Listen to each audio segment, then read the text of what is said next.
Deixa eu começar com uma provocação. Você está se preparando para o trabalho errado. Como assim, Pedro? Eu fiz faculdade, fiz MBA, estudei programação, fiz Python. Agora, na era da inteligência artificial, estou aprendendo sobre inteligência artificial. Como assim eu estou me preparando para o trabalho errado?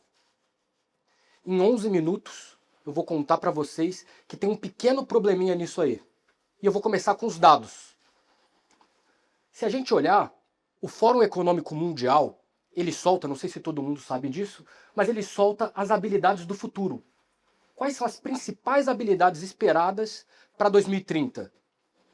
Curiosidade, das 10 habilidades que eles soltam, 7 é aprender sobre gente.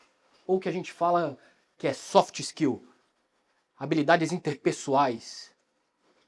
Curiosidade para vocês, eles já soltaram esse relatório anterior. As habilidades do futuro de 2025, que eles soltaram lá em 2020. E em 2020, que eles soltaram em 2015. Sabe o que tem em comum em todos esses anos? Sempre a maior parte das habilidades necessárias é aprender e entender de gente. Isso não deveria ser uma surpresa para ninguém. Aliás, tem uma série de pesquisas que mostram que 85% do nosso resultado vem de habilidades interpessoais, de soft skills, de gente. Qual que é o grande problema aqui? O grande problema é que essa balança ela não está equilibrada. Quando a gente olha a quantidade de investimento, e aqui uma provocação para todos, quanto tempo a gente gasta nisso também? Quando a gente olha o investimento das empresas nesse tipo de habilidade, o número é 28%. E isso eu demorei para entender. E eu fui entender talvez no momento mais técnico que alguém pode ter. Eu fui convidado para dar aula de renda fixa para um certificado de finanças. Imagina, putz, fui convidado, fiquei super feliz, mas ao mesmo tempo apreensivo. Comecei a estudar, estudei. Puta, que maravilha. Quando eu consegui, faltando uma semana, estava preparado, a ansiedade não foi embora. Eu continuei nervoso. E por que eu fiquei nervoso? Porque eu tinha um problema, e é muito legal poder falar nisso aqui nesse palco. Eu tinha um problema muito grande que toda vez que eu falava em público, mesmo numa sala com 3 pessoas, 4, a minha mão tremia muito. E a minha mão não tremia razoável. Imaginem um chihuahua no frio. A minha mão tremia demais, eu não conseguia escrever na lousa. Como é que eu ia chamar uma sala de aula, botar todo mundo lá e falar com credibilidade sendo que eu não consigo escrever na lousa? E foram passando os dias, a ansiedade subindo, o nervosismo, e aí por coincidência da vida, ou para quem acredita em algo a mais, talvez uma divindade, né? Eu estava lendo uma biografia nesse mesmo período. E a biografia, ela começava mais ou menos assim. Era Brasil, anos 60, um camelô que fazia mágica para vender na rua. Ele não tinha dinheiro, ele não tinha padrinho, mas ele tinha um sonho. Ele tinha um sonho de realmente ser alguém. Ele queria ser grande, ele queria ser importante. Só que esse cara, ele tinha um problema. Toda vez que ele subia num palco, ele ficava com o rosto vermelho. Olha que curioso. E ele ficava tão vermelho, era tão característico, que os colegas dele começaram a chamar ele de Peru que Fala. A primeira turnê dele se chamou A Caravana do Peru que Fala. E esse comunicador, para quem não sabe, é o Silvio Santos. Simplesmente o maior comunicador do Brasil.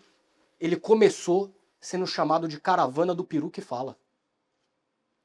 E quando eu li isso, caiu uma ficha em mim. O Silvio Santos não se tornou o Silvio Santos apesar do Peru que Fala. Ele só se tornou o Silvio Santos por causa do Peru que Fala. Foi ele ter ido lá com a cara vermelha que fez ele se tornar o maior comunicador da história do Brasil. Quando isso aconteceu, eu comigo mesmo refletindo pensei, falei assim, Se o Silvio Santos entrava com a cara vermelha, eu vou entrar com a mão tremendo e tudo bem. Vocês querem saber o que aconteceu no meu primeiro dia de aula? A minha mão não tremeu. Tava tudo aqui. Era tudo sobre gente. E para eu poder falar com gente, poder falar com as pessoas, eu tinha que primeiro entender sobre mim. Olha que legal. É sempre sobre gente.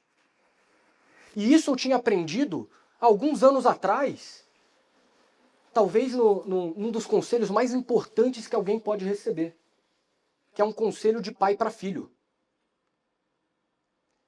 No meu primeiro dia de estágio, eu ia começar na segunda-feira, super feliz, né? Imagina, você acabou de ganhar um emprego, todo mundo fica super feliz com isso. E no domingo meu pai me chamou e falou assim, Pedrão, deixa eu te contar uma história. Uma história que mudou a minha carreira e talvez vai mudar a sua. E o meu pai, ele era o melhor estagiário, o melhor analista, ele era o cara que mais entregava, ele era o primeiro a chegar e o último a sair. Ele trabalhava por 5, mas foi promovido por último. E aquilo revoltava ele. E ele falava assim, o que querem que eu faça é politicagem. Eu não tenho paciência para politicagem. Eu não gosto. Eu não vou fazer politicagem. Talvez alguém aqui já falou essa frase, né? Então pelo menos já ouviu de alguém próximo, né? E o que meu pai demorou para entender, e foi o conselho que ele me deu naquele momento, foi: Pedro, a técnica é o ingresso. Gente é o jogo. E para você ganhar, você tem que saber jogar.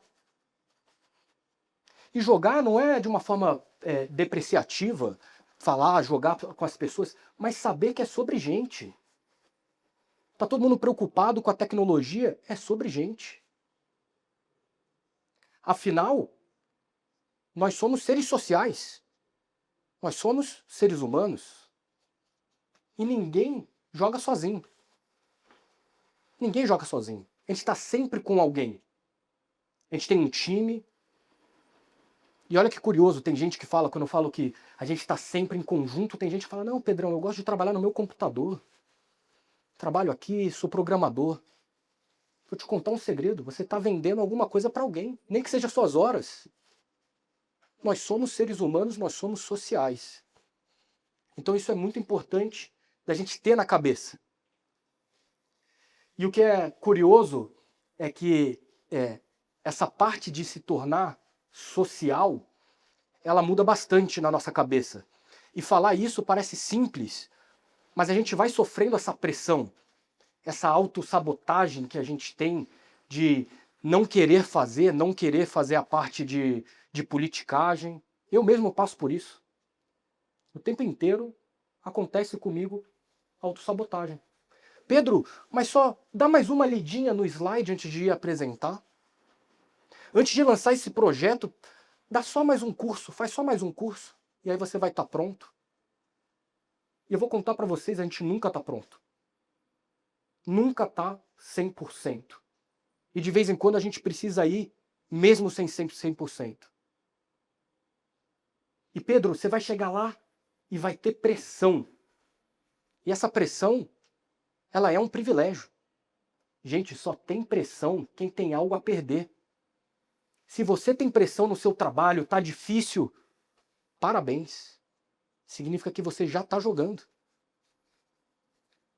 E eu comecei falando de trabalho e eu quero terminar falando de trabalho. A principal dúvida que todo mundo me pergunta é: Pedro, então qual é o trabalho do futuro? O trabalho do futuro é sobre inteligência artificial? É, com certeza vai ter inteligência artificial, todo mundo vai ter que aprender a falar com inteligência artificial. Aliás, uma característica muito importante da inteligência artificial é que a gente foi ensinado a só dar respostas, né? E agora a gente tem que aprender a fazer perguntas para a inteligência artificial, né? Super curioso.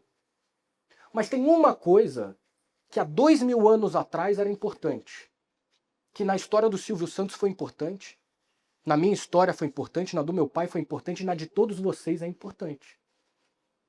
Que é a comunicação. O mundo não vai ser sobre o humano que entende de máquina. O mundo vai ser sobre o humano que entende de humano. E aqui eu falei que você está se preparando para o trabalho errado, porque o trabalho errado é você achar que a técnica é o jogo. A técnica é o ingresso. E eu tenho certeza que todos aqui são bons em alguma coisa. 100% de vocês. Vocês já têm o ingresso. Então joga. Mas joga para vencer. Porque se você entra num campo achando que vai perder, vai perder. Então não esqueça, gente, vocês têm o ingresso, vocês têm a oportunidade, saibam qual é o jogo e joguem. E assim como eu estava falando, ninguém joga sozinho. Eu queria agradecer muito a minha família, meu filho Theo, meus amigos, mas principalmente a todos vocês, meu muito obrigado. Valeu.